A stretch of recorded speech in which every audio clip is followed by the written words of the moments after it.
Hey, I want to welcome everybody to the latest Denny Artachi Show podcast. You know, it's been a while. I've got so much to share with my listeners and friends. Very exciting. I want to first start off to be grateful and wish everybody a happy new year. Last year was my best year in my personal business, my financial services business, which I'm pretty happy about that. And that was following two former best years. But, you know, it's not something that I want to rest on my laurels or brag about it. It was just very intentional. It was a good year. But as I'm looking at this year, a lot of great things have been happening, and I want to share that with you. So as we speak, or as I'm looking at you, I'm approximately 25 pounds lighter, 25 to 26, because the last 67 days, going back to like December 1st, I was thinking about last year and what I wanted to do going into 2026. And I had been researching some things that I was studying it, but I never put it to a test. And so what I did is I totally changed how I was eating, thinking. I decided to stop engaging in alcohol. And I want to say something that I'm not here to preach or judge anybody of what they want to do with their life. But what I want to tell you is an amazing transformation happened for me personally in the last 67 days. And you don't have to be an alcoholic for alcohol to affect you negatively. And you know, I go to the gym most mornings, and I was finding that it was kind of getting in the way, even just as little as a couple of drinks. But I was also struggling with being too heavy. And so part of the thought process was like, hey, let me see if cutting out the alcohol will help you. And anything else that is toxic, which includes cannabis or anything else that we might add into our system, to calm the nervous system. So what happened was the weight started coming off, and I noticed that I reset my whole nervous system. And as I was studying and documenting everything, I noticed a lot of great things were happening to me personally, in my business, in my personal life, in my body.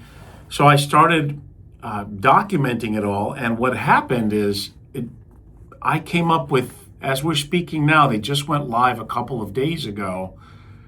Not one and two, but three actually different books that I put together, which was a series of a lot of note-taking, and you might say experimentation of what I was doing.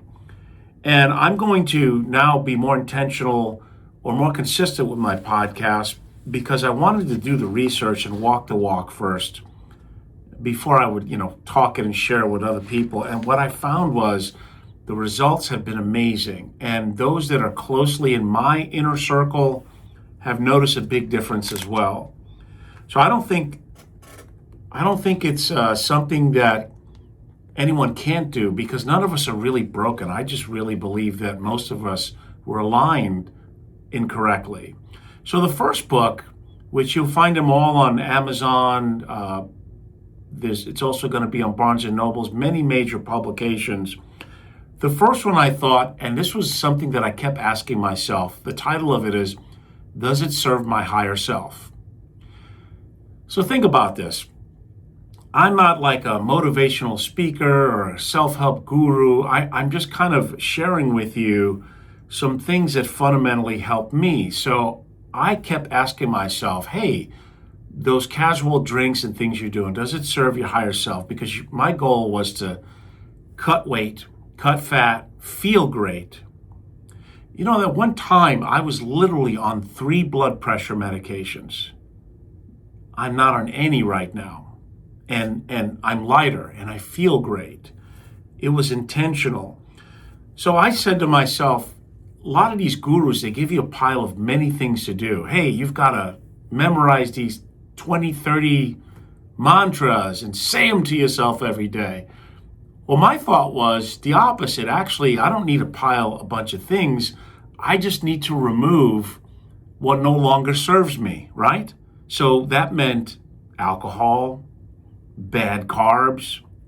How about bad thoughts? here's one thing that I noticed in this whole transformation, and it was eye-opening because some of you know or may not know, I was in some famous bands years ago, and I always joke that experience and $5 will get me a cup of coffee at Starbucks. But I learned a lot, and life was loud back then. I've always been a high-performing professional, whether it's for music or in my financial business or in sales. But I was always going 80 miles per hour, so to speak. And that is not a great sustainable way to live. So I kept asking myself, if you want to be in better shape, you want to be calmer, everything that I did, whether it was ingesting food or drink or thoughts, does it serve my higher self? Because there's only three things that we can really control. They are our breath, our thoughts, and whether or not we respond and how we respond. Think about that for a moment. What happened to me is I realized as I was calming myself, I was eating better, and I was intentionally reading a lot, note-taking. I said, I don't really need to respond to anything, do I? Not everything requires a judgment. And the thing is, I started releasing control of things because I realized, dude, you can't control all these things you think you can control. And how many times does life really go exactly how we expect it? So here's the thing. When you release control or the desire to control something, what you think should have happened doesn't, but if you're open to it, something better comes along. This is amazing. I'm still on cloud nine. I just had a meeting with the president of my broker dealer because we're going to have an end of year conference, and I'm going to be doing a lot more speaking. I want to promote the books. I haven't given up my financial services business.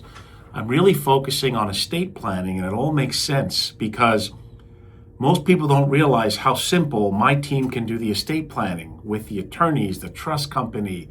You can have your own online portal for one low price to make changes in the future and not be charged. And it encompasses a lot of things. It's not just the finances. What if someone's health changes and you want to have the ability to speak on their behalf if they're incapacitated? But I thought it all kind of went together, and I have some notes. I'm going to basically try and go through the different series in my podcast and have different guests. But the first book, Does It Serve My Higher Self? I believe, let me look at this here as I put on my glasses so I can see a golf ball 200 yards away, but throw something in front of me, forget it. The first book has 20 chapters, and it first was my personal story because, again, I always had a loud environment, so to speak, whether being in bands or a top performer. And then I noticed that it wasn't actually conducive to being a happy, calm, peaceful life. And I think most people, that's what they're looking for. They want to be healthier, calmer, more at peace. And think about it. Like I said earlier, we can only control our breath, our thoughts, and how we respond, and whether or not we respond. Let me tell you what's happened. My ego has shrunk. It was an issue for me, being a top performer. But I no longer care about validation, what others think about what I'm doing or judging me. I also, in turn, am not judging people like I used to. It's so crazy to think that we should judge someone because they're not like us or they don't understand. Maybe they're in a different part of their life. Maybe they're having a bad day. So the first book has 20 chapters, and that's called Does It Serve My Higher Self? Now, I had put all this stuff together, and I was going to make one book, but I said, I think we should separate it. And then I was thinking, well, should I publish one and hold the others? And then I had an epiphany and said, no, let me publish all of them. So now I have 4 books. And I'm a published author on the financial side as well because I do have articles on Vanguard, Kiplinger, a lot of different publications that I'm drawing a blank to right now. But believe me when I tell you, I have articles out there about financial planning and how to be smart with your money and how to be rational with your decisions. My first book, Thoughts to Live By, I'd done years ago, and I actually mentored students with it. And I like it, but it didn't get into the detail of what I've uncovered now, which is calming the nervous system, resetting it, and living intentionally by tuning the body, and then the mind follows. It's virtually impossible to be happy and successful if you don't take care of your body, eating well, controlling our thoughts, our reactions, responses, and being very intentional. So this is what I was uncovering. And again, my first thought was, I just want to kind of lose weight and cut out the alcohol, stay away from the cannabis or anything that, may seem like a good idea, which will all escape things anyway. But then what I found was, as I was calming everything and the weight was starting to come off and I was thinking and feeling differently, I had a bunch of situations that happened to me that normally the old me would have flipped out. Because again, I'm a type A personality from the Northeast, and it's real easy to get carried away. So the second book is called The Power of Calm. This is a shorter read, and these are available, as I said, on Amazon. There's Ingram Spark, I think it's called. My publisher is doing it for me, and it's going to be in Barnes and Nobles and a lot of global outlets as well. So it got me thinking that I want to do more speaking on the topics and also talk about the estate planning too, because again, I'm not leaving my financial services business, but I think this makes a lot of sense. So if you're listening and you are looking for guest speakers on topics that are relevant, and I think in this chaotic world, these topics are very relevant. I mean, think about it. You can't turn on the news without seeing how crazy the world is, but it's out of our control. What can we do about it, right? So the second book, The Power of Calm, it's a shorter read because I thought having a book specifically on the topic of being calm made a lot of sense. I touched base on it in the first book, but the second book specifically has like 6 chapters and a couple of other ones that are not official chapters to focus on, which talks about the foundation of health. It's not, people get it the other way around. They think they get their mind together and then the body follows. I believe it's the opposite. You get your body going and then the mind can easily follow. I talk about boundaries without guilt. Again, losing that control and not feeling guilty about not doing things that don't serve you any better. Did you know that discipline is the best form of self-love? While other people are drinking, partying, not planning for tomorrow, if we're focusing on ourselves because happiness is an inside job and not looking for external validations, we're going to get there. We're going to be calmer. Calm is the new power. Think about it. Every big leader or an athlete or anyone successful, they typically exhibit a calm trait where no matter what happens, they adapt, overcome. They may not respond, but they handle it very well. Their nervous system, they have a quiet life. They live intentionally. Now, the third book, I titled it How to Be Happy. This is another topic that people get wrong because they think circumstances make you happy, and nothing could be further from the truth. I'm going to be speaking to colleagues of mine too, because I know that my business definitely grew exponentially when I worked on myself, not the other way around. And life is like that.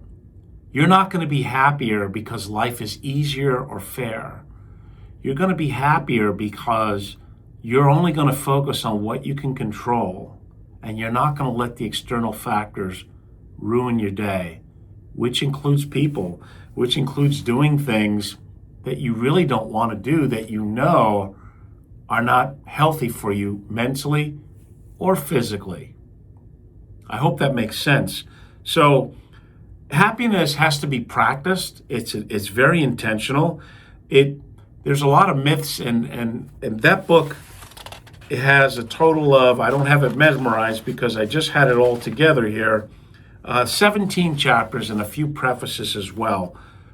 So the 3 books I'm going to be lecturing on and speaking, I want to help different clientele with this, but also different organizations, because I believe that most people need this. They need to live lives more intentionally.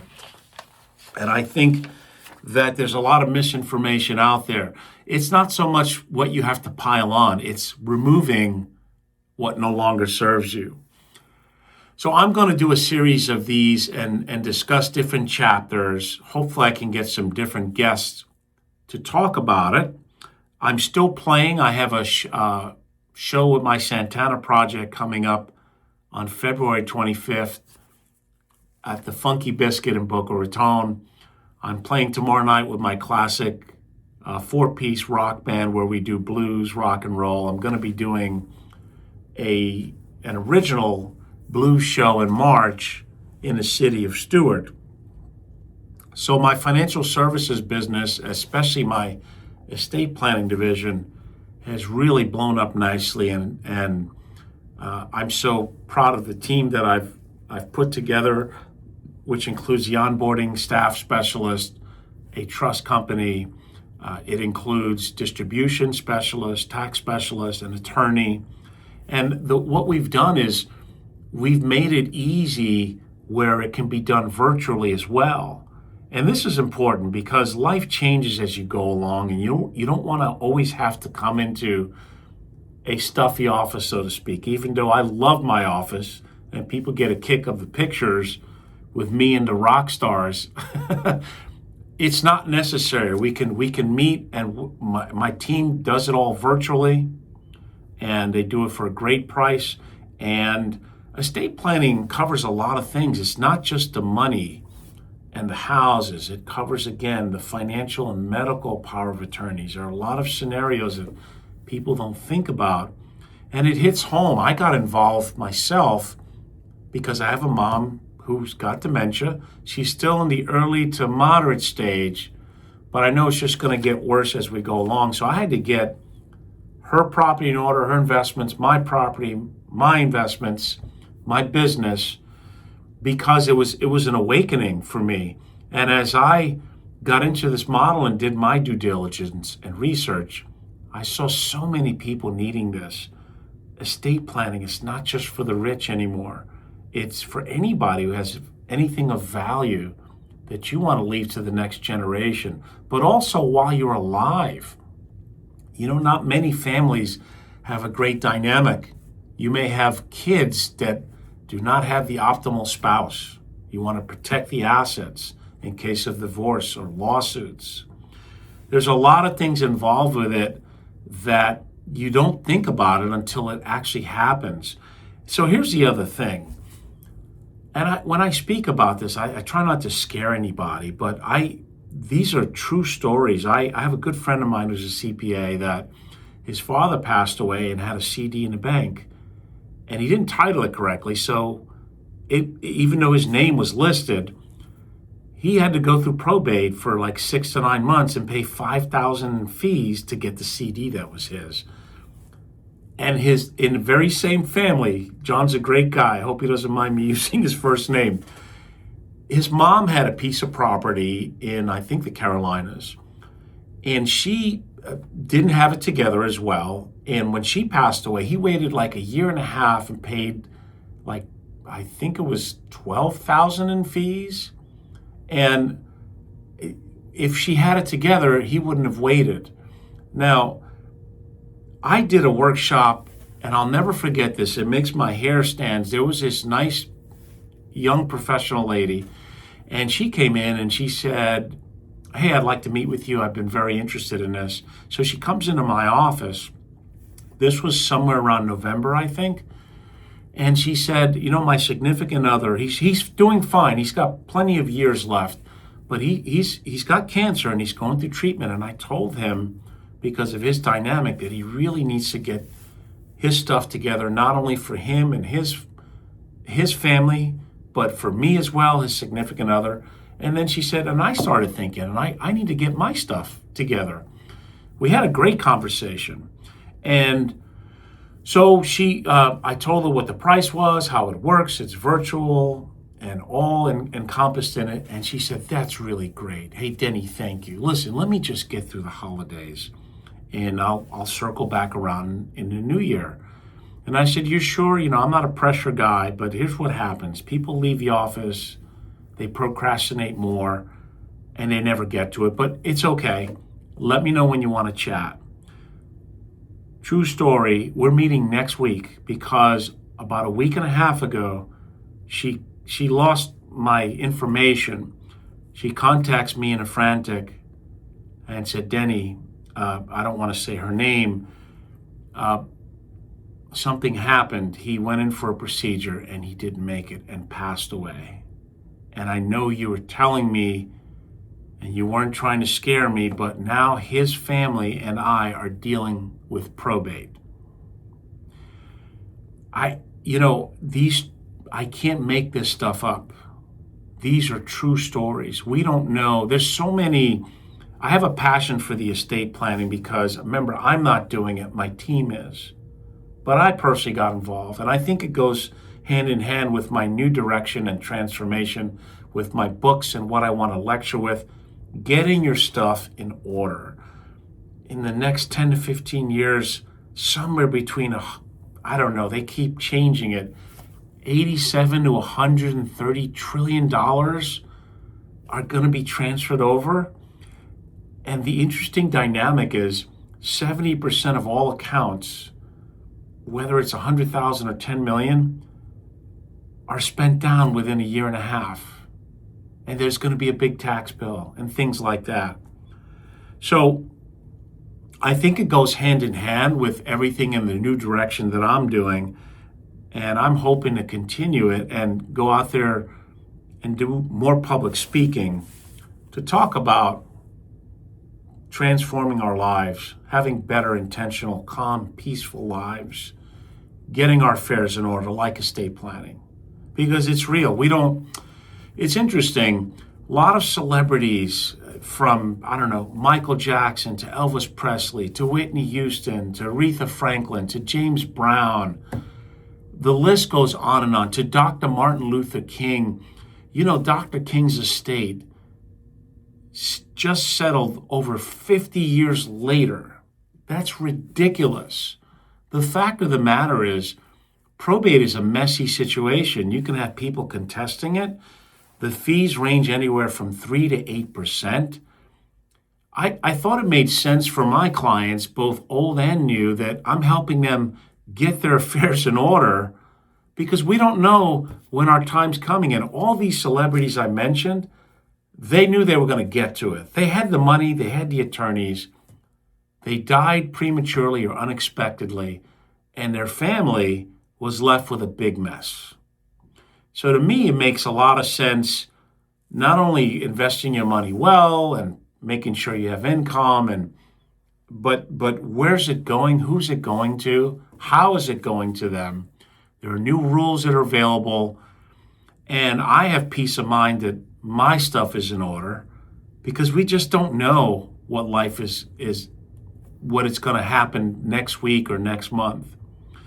So I wanted to apologize to those who are saying, hey, it's been a while. The last podcast guest show was really great. I had two master yogis, and we were talking about, I think back then I was starting to, I had already started this new path, but I was still doing my research.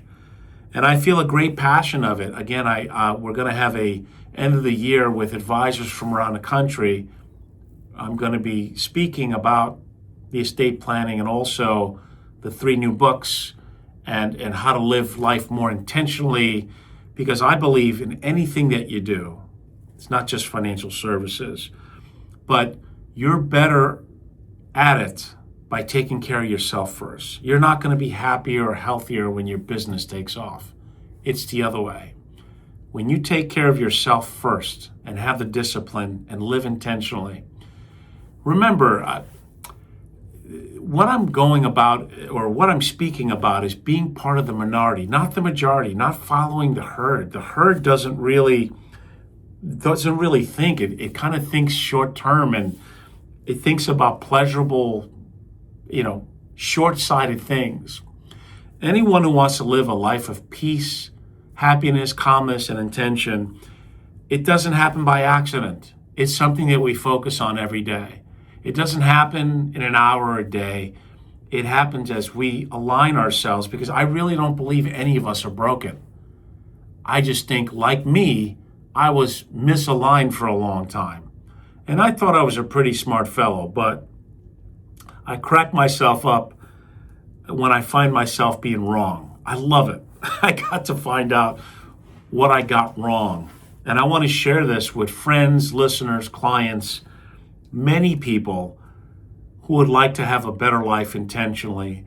And also, I think for clients, the whole estate planning thing makes so much sense. It's a reality. We don't know how long we're going to live. We have different family dynamics. Even while you're alive, you can safeguard your assets in your family, because we live in a crazy world. People sue you for just about anything, or people go bankrupt. A lot of things can happen. So estate planning is not just for when you die. It's about getting it together while you're alive to protect yourself and your family. I think it makes sense with everything else that I've been going on. I'm so excited, and I have to tell you that I'm the calmest, happiest, and healthiest that I've been in years. But let me see how far it goes. I'm just getting started. This is only 67 days of true intentional living. Let me see what 3, 4, 6 months looks like. I actually have abs again. Like, I had a Michelin tire for a long time, and I kept putting air in it. But it's not just aesthetic. I like the way I'm feeling. I like my decision making. It's a lot harder to upset me. And I really am intentionally thinking about whether or not I need to respond to everything or judge everything that happens. I don't. None of us do. Because can we really control it? This world is getting more chaotic by the nanosecond. It's not going to slow up at any time. So I know that people need to focus on things that matter, things that we can control. And improving our health, it doesn't get better than that. I've had good mentors in my life. One of my favorite people, I want to leave on one note, is still alive. I have to visit him, is Carmen Yanada, or Carmen Yanada, as they say it. 102-year-old World War II veteran who successfully came back. The stories that he told me were tearjerkers. He lost his 2 best friends the first couple of days he was over there, and he was unconscious. And they found him days later. He made a deal with God that if he came home, he would live the best life. Now, he didn't start off that way because of everything he witnessed. He came back and was drinking too much. And then by some luck of chance, he met on a blind date the love of his life, and everything changed. But still to this day, he lives intentionally and happy, and he's so grateful. The other thing that I had to remind myself is, and we all do, we have to be grateful about this life. I've lost more friends in the last year or two for crazy reasons: accidents, self-infliction, disease, homicide. And as bad as we may think we have it, there's a lot of people that would love to trade places with us. That is a reality that has to hit home. And, I was guilty of it too. I forgot about being grateful that I have my health, my sanity, a nice business, a great office, a nice house. It's not the material things. It's just the fact that I'm able to live and decide every day that I get up how I want to live, how I want to conduct, whether I want to exercise, and I do, how I want to eat, and how I want to feel. We all get that opportunity. We really do. But we have to be grateful, don't we? It's not what's missing. Start off with, what have I got that I've been overlooking? Many of us are a lot better off and wealthier, I'm not talking money, than we give ourselves credit to. So you can change that. Be intentional. Be like I decided on December 1st. Today is February 6th, I believe. I've got to remember that because Super Bowl Sunday. And I have a meeting on Sunday with one of the owners and directors to discuss some of this stuff.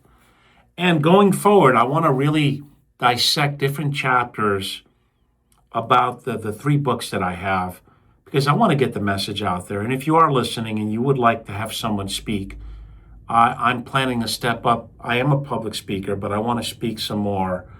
Hopefully I'll get more financial articles out there, as I said, but I really want to open it up with what I have personally found to be true myself. But I've waited. I had to walk the walk first. I had to make sure that this just wasn't a knee-jerk trend. And it's not. I feel great and I feel deliberate and intentional, and you can too. So that's it for this latest podcast show. Hopefully you'll enjoy the Super Bowl. If you're not a sports fan, then do something else for Sunday. We're enjoying cooler temperatures in Florida, which means I'm not wearing it today, but I've been able to wear more suits and ties because it's naturally warmer to do so. But I generally like to have my company polo logo on because it's just more comfortable when it's 90 degrees out. So make it a great day. Share this podcast if you can. And if I can help an organization of yours, you can certainly call my office line at 561-537-5897. That's it for now. It's Friday. Thank God it's Friday. God bless you all. And I'll see you on the next podcast show.